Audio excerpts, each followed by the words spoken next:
Olá, está no ar o Causando em São Paulo, um programa da TV Câmara, produzido pela Escola do Parlamento.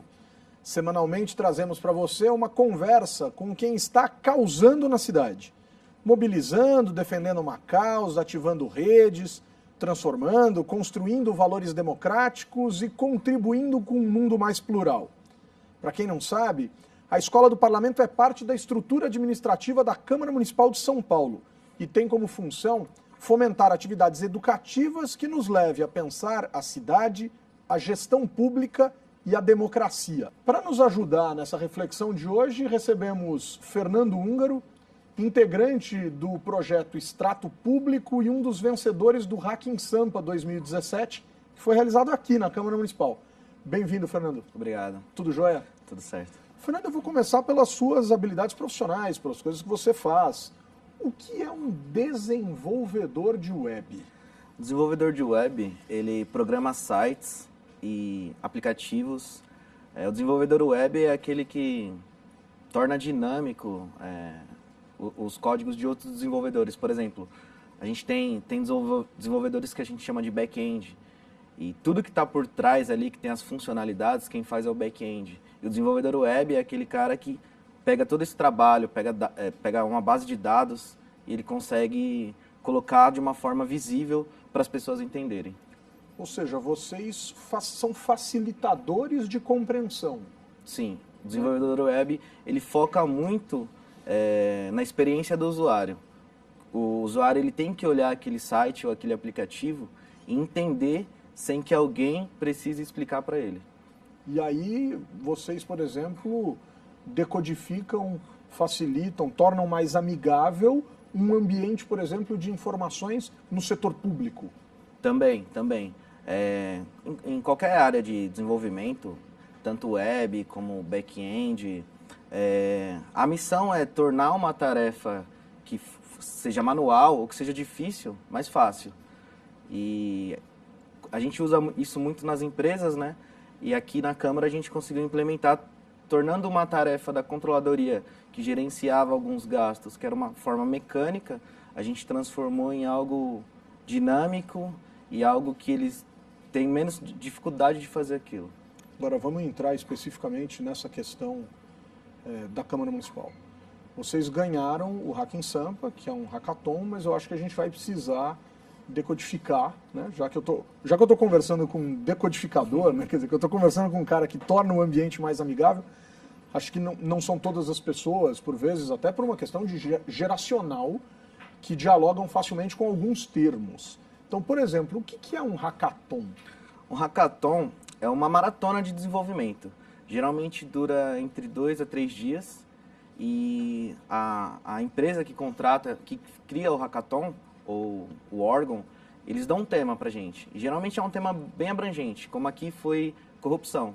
E eles falam, a gente tem um problema e a gente quer que vocês resolvam da melhor forma. E a equipe que mostrar a melhor solução é a vencedora.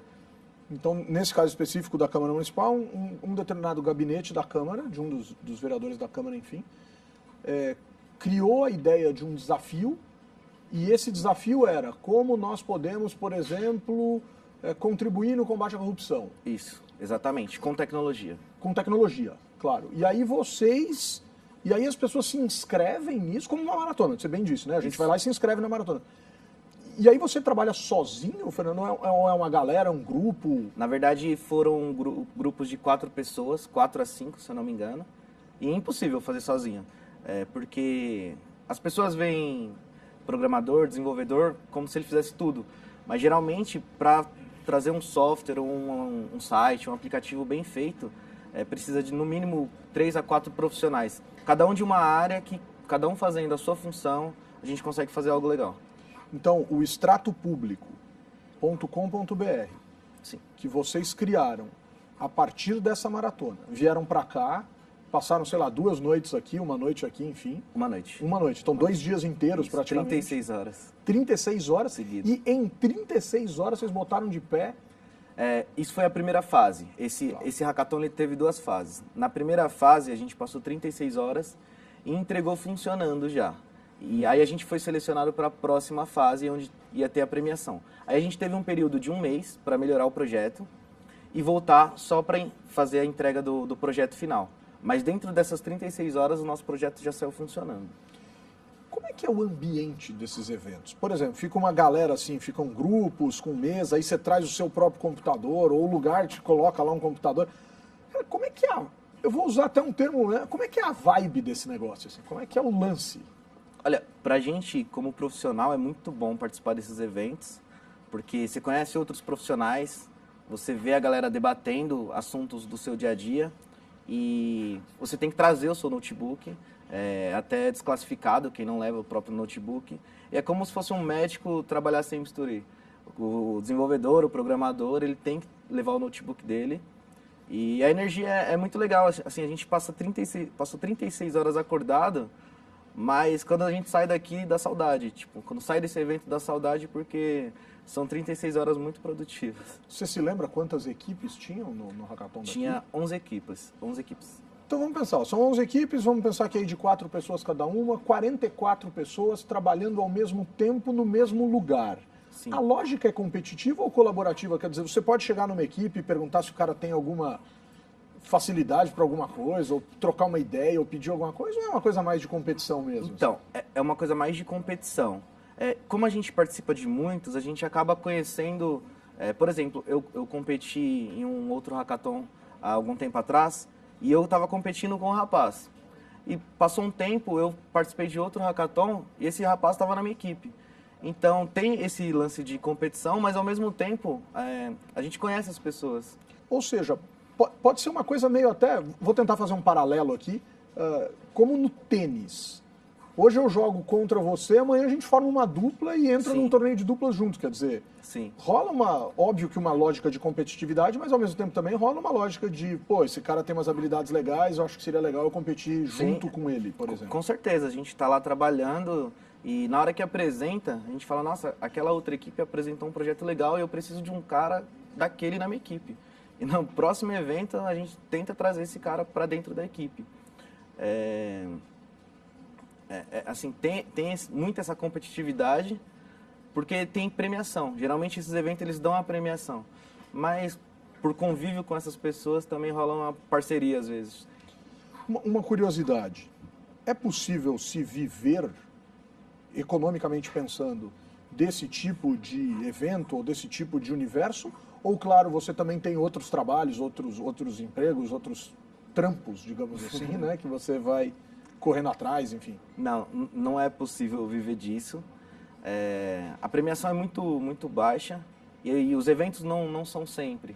Geralmente demora um mês para lançar um próximo hackathon. Eu tenho outros trabalhos fora esse, desenvolvo para empresas também. Eu queria muito viver de hackathon, mas não dá. Agora, Fernando, quando vocês desenvolvem algo, premiado ou não, qual é o objetivo de vocês? Por exemplo, numa questão como essa do extrato público. O objetivo é largar para a sociedade, largar no melhor dos sentidos, quer dizer, perder o controle, deixar aberto e aí contribuir com essa lógica da cidadania, da transparência, da democracia. Esse é um ponto muito difícil de falar, porque quando a gente participa em hackathon privado, de empresas que têm o intuito de gerar dinheiro com as soluções, a gente tem sempre a missão de monetizar a nossa aplicação, uma forma dela sobreviver e sustentar. Quando a gente criou aqui para a Câmara, a gente ficou pensando nisso. Vamos vender a ideia, vamos ganhar dinheiro, como é que isso vai se manter? E a gente discutiu tanto sobre isso que chegou uma hora e a gente falou, vamos criar, e se alguém um dia quiser patrocinar para o projeto continuar sendo feito, a gente aceita. Mas não tem como cobrar por você ajudar a sociedade desse tipo. Mesmo, por exemplo, claro, eles têm lá despesa com hospedagem, com coisas desse tipo e tal, mesmo essas vocês vão bancar, é isso? Isso a gente está bancando já. A despesa é bem baixa, cerca de R$40 por ano para manter o nome e mais ou menos $10 por mês para manter o site hospedado. Isso para a gente é superficial, a gente está pagando isso. Só que, por exemplo, agora o site precisa de manutenção, porque a forma que a Câmara vai lançando os dados no sistema deles, a gente tem que importar isso no nosso site, para manter ele sempre atualizado. e precisa de manutenção e a gente precisa ou contratar profissionais para fazer, ou a gente parar de trabalhar para fazer isso. E é impossível parar de trabalhar e tocar esse projeto e de onde eu vou tirar o meu sustento. Claro, claro. Agora, a gente tem visto, Fernando, inovações nesse sentido de uma busca por transparência, promovendo esse tipo de evento, botando o pessoal para pensar junto, para ajudar, para contribuir. Eu acho que no seu ramo de formação, no seu ramo de especialização de trabalho, eu acho que essa é uma contribuição imensa, claro, para essa ideia da cidadania, da lógica da democracia, etc. Mas dá para pensar também em inovações do ponto de vista da sustentabilidade financeira? Sei lá, fazer um crowdfunding, levantar a grana para dizer, olha pessoal, precisamos de X mil reais por ano para manter isso aqui vivo. Dá para fazer isso? Vocês acham que encontram resposta na sociedade para esse tipo de apelo? Por exemplo, nos primeiros dias que o projeto foi lançado, teve muito acesso. Porque estava saindo nos jornais, saiu na TV e a galera estava acessando. E depois de um mês, 2 meses que meio que passou aquele boom, a gente viu que o acesso é muito pouco. Então, não adianta eu lançar uma vaquinha na internet, um crowdfunding, sendo que a população não acessa. Então, eu acho que primeiro a gente tem que fazer as pessoas realmente usarem. Quando elas usarem, aí a gente pede ajuda. Eu penso assim, eu não vou ajudar algo que eu não tenho interesse. Então, primeiro, vamos mostrar para as pessoas que é algo bom, que é um projeto legal. E quando a sociedade depender desse projeto, pensar que isso é algo legal para ajudar no combate à corrupção, aí a gente fala, agora me ajuda. Me ajuda porque a gente precisa inovar mais e precisa manter isso. Muito legal, muito bom. Pessoal, vocês já sabem o que é uma hackathon, vocês entenderam o que é o Hacking Sampa, mas eu tenho certeza que tem muita gente curiosa para tentar entender exatamente o que o Fernando e a equipe dele, né, que ganharam aqui o Hacking Sampa, fizeram. Isso a gente conta para vocês logo depois da nossa paradinha. Valeu!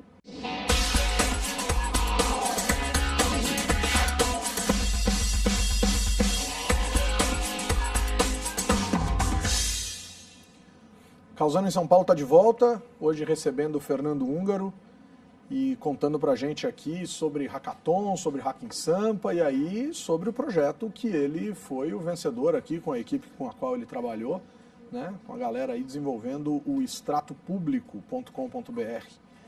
Fernando, agora eu vou querer entender o que é o extrato público. O extrato para mim sempre foi meu extrato bancário, cara. Eu entro lá, vejo quanto eu estou devendo, né? É raro eu não estar, mas enfim. O que é o extrato público? Esse nome surgiu, a gente queria mostrar para a sociedade os gastos dos vereadores dentro da Câmara, que é a verba de gabinete que já tinha lá no painel da transparência, só que aquilo não dava para entender. E a gente pensou na solução em deixar aquilo entendível para as pessoas. Aí a gente começou a pensar nesse nome, né? A gente falou, eu tenho minha conta bancária e eu olho o meu saldo, eu olho o meu extrato, eu vejo os meus gastos. Se a gente vai mostrar os gastos dos políticos que é com o dinheiro da sociedade, nada mais que extrato público. Então foi daí que surgiu o nome extrato público, porque é para todo mundo ver e é para todo mundo acessar. Porque as pessoas têm aquela visão que o dinheiro que o político gasta não é dela, mas aquele dinheiro sai do bolso dela e é muito interessante ela ver onde ela está gastando. O tema que a gente tinha era corrupção. Só que, além de corrupção, eu acho que se um político paga R$2 por uma caneta que vale 1, isso também é corrupção. Então, as pessoas têm que olhar aqueles gastos e ver se está realmente de acordo com o que o político comprou ou onde ele gastou esse dinheiro. Bom, acho que é até legal a gente esclarecer, né? Os parlamentares da Câmara Municipal de São Paulo, a exemplo de outros parlamentares de outros parlamentos, sejam municipais, estaduais ou mesmo as duas casas federais, eles têm um recurso para dentro do gabinete em que o gabinete consome, né? Consome Sim. Material de escritório, por vezes podem consumir consultorias, podem consumir veículos no ponto de vista de aluguel de veículo para locomoção interna dentro da cidade, enfim, para os compromissos do gabinete, uma série de coisas que os gabinetes gastam. Existe um teto para esses gastos, existe um limite para esses gastos. Na cidade de São Paulo, o limite mensal de cada um dos 55 gabinetes aqui da Câmara Municipal de São Paulo está aí na casa dos seus R$24 mil, arredondando R$24 mil, né? O objetivo, então, foi ver dentro do site da Câmara, como você estava observando, essas informações existem. Quer dizer, a gente não pode se queixar, obviamente, que a Câmara Municipal não seja transparente naquilo que mostra em relação à forma como os seus parlamentares gastam. Mas vocês identificaram, olhando dentro do site da Câmara, que talvez fosse possível facilitar a visualização desses gastos por parte dos cidadãos. É isso, Fernando? Então, essas informações existem no painel da transparência da Câmara. Mas uma pessoa comum, até para um programador, é impossível de entender aquilo. Porque é uma linguagem de máquina. É uma linguagem feita para outro software absorver aquilo e entender. Qualquer pessoa que tiver o trabalho de ir lá e procurar um gasto de um determinado político da forma que está no site da Câmara, vai sofrer muito e vai demorar dias para encontrar uma nota fiscal que foi lançada. Então, o objetivo foi criar um software capaz de ler aquilo que o software da Câmara Municipal fornece para a sociedade. Isso. A Câmara, ela pega os dados e ela coloca um link lá e do jeito que está inserido no sistema dela, ela simplesmente joga na tela. Se eu não me engano, é em linguagem XML e JSON, que é uma linguagem para programador. E daquela forma ali é impossível de trabalhar, de uma pessoa normal analisar aquilo. Uma pessoa normal passaria dias. Você e mais 3 caras, em 36 horas, tornaram isso transparente e jogaram todo esse conteúdo para dentro de um site, o extratopublico.com.br. Como é que esse site trabalha? Ele vai ao site da Câmara, puxa essas informações, decodifica e oferece essa informação para o cidadão. É basicamente isso. Isso. Na verdade, a gente faz uma mineração no site da Câmara, a gente pega aqueles links e a gente criou um script para ler aqueles links. A partir do momento que a gente consegue ler aqueles links, a gente salva as informações. A gente faz um trabalho de mineração de dados, trabalha aqueles dados e coloca no nosso site de uma forma mais entendível. Rapaz, cara, eu tenho 42 anos de idade. Eu joguei Atari, né? Foi o videogame da minha época. Eu fazia programação em MSX, botava 2 linhazinhas, apertava o Enter assim, aparecia um Papai Noelzinho pulando. 2 linhas não, várias, milhões não também, não, centenas de linhas, para um Papai Noel correr a tela com a musiquinha de Natal. E você, cara, é muito avanço. Fernando. É muito avanço. É muito e legal. Esse mérito é do Bruno Melo, que é um integrante da equipe. Legal. Ele que fez toda essa parte de minerar lá no site da Câmara e trazer esses dados pra gente. Cara, o trabalho que ele fez foi muito show. E assim, o mérito por extrair esses dados é totalmente dele. Agora, o trabalho em si, o extrato público em si, ele não tem como objetivo central, a despeito de que obviamente poderia ter, enfim, mas ele não tem como objetivo central criticar a existência da verba. Ele tem como objetivo central dizer, olha, esta verba, em cada uma das situações dentro da Câmara Municipal, em cada um dos gabinetes da Câmara Municipal, essa verba está sendo gasta desse jeito. Mas vocês conseguem fazer comparações entre os gabinetes, por exemplo, entre os gastos? Sim, a gente, no primeiro gráfico que tem no nosso site lá, a gente coloca os 55 vereadores num gráfico de barra e lá mostra o vereador que mais gasta e o que menos gasta. Mostra o gasto de todos. E depois a gente vai detalhando por departamento, por CNPJs que mais consomem e por final uma tabela que você pode inserir o nome do vereador e traz os gastos dele. Ou seja, uma lógica de transparência. Uma lógica de transparência. Você estava contando que fica, no caso aqui do Hackathon da Câmara, ficou 36 horas ligadaço, no ar. Assim, tá? Muito energético. Muito energético, café, show. Pó de Guaraná, o Pó de Guaraná é da minha época, né? Acho que não usa mais. Eu usei muito Pó de Guaraná, mas chega uma hora que perde o efeito. Entendi. Agora, você estava dizendo que recentemente ganharam uma outra Hackathon. Sim, recentemente a gente ganhou, eu e uma outra equipe que participou comigo. O tema era Rua do Futuro. E aí a gente decidiu por fazer um aplicativo que auxilia o sistema do 156 da prefeitura para notificar buraco nas ruas, semáforos quebrados, pontos vandalizados. E o que a gente percebeu é que o 156 ele recebe muitas denúncias e pouco daquelas denúncias são tratadas e não tem um retorno. Então a gente falou, para a sociedade pressionar a prefeitura, a gente precisa criar um sistema que eu vou lá e eu divulgo um buraco na rua. E eu compartilho isso. Ao mesmo tempo que o sistema vai compartilhar na página da prefeitura, vai compartilhar no meu Facebook, nas minhas redes sociais. Os meus amigos vão ver, e os meus amigos que moram na minha rua, ou outras pessoas que têm interesse nisso, vão compartilhar também. E a gente espera que, com várias pessoas compartilhando isso, a prefeitura se sinta pressionada a resolver. Aí, o diferencial dessa aplicação é o seguinte: às vezes as pessoas reclamam de uma praça que não tem manutenção. E vai lá uma pessoa e vai fazer a denúncia, vai postar nos 2 lugares.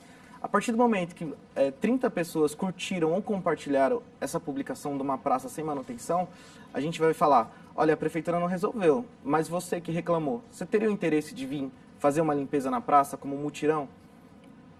Porque às vezes a gente só reclama, mas a gente tem como colaborar também.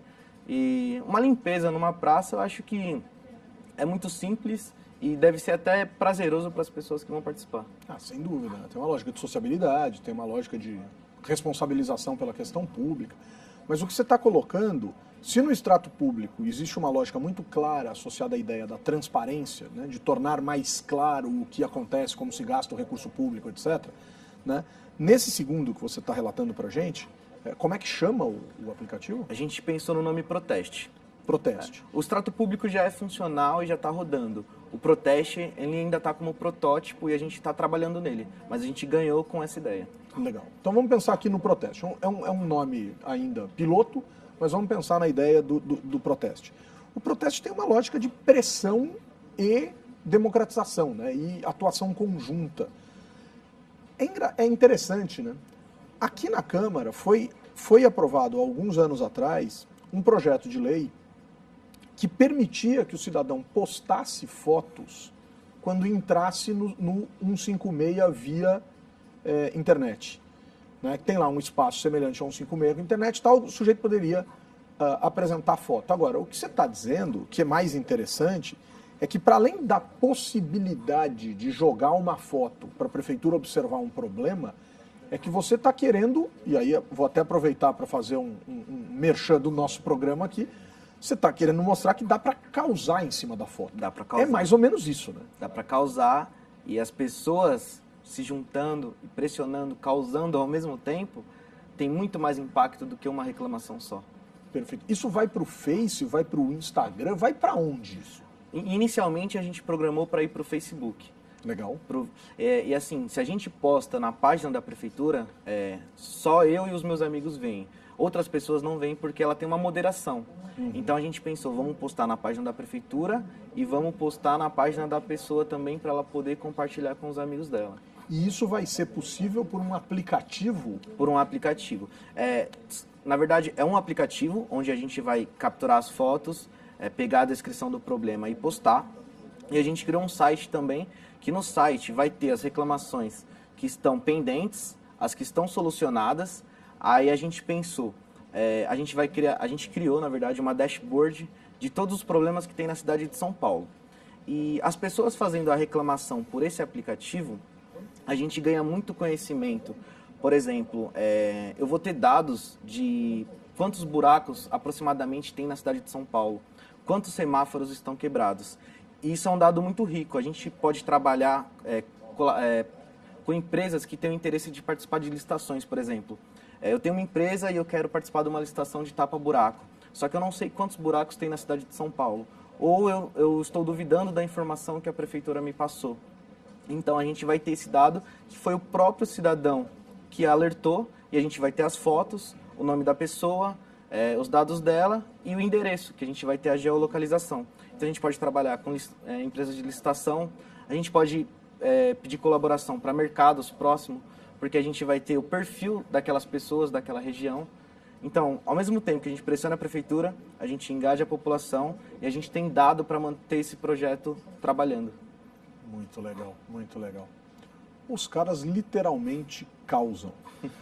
Bom, pessoal, o Causando em São Paulo de hoje fica por aqui.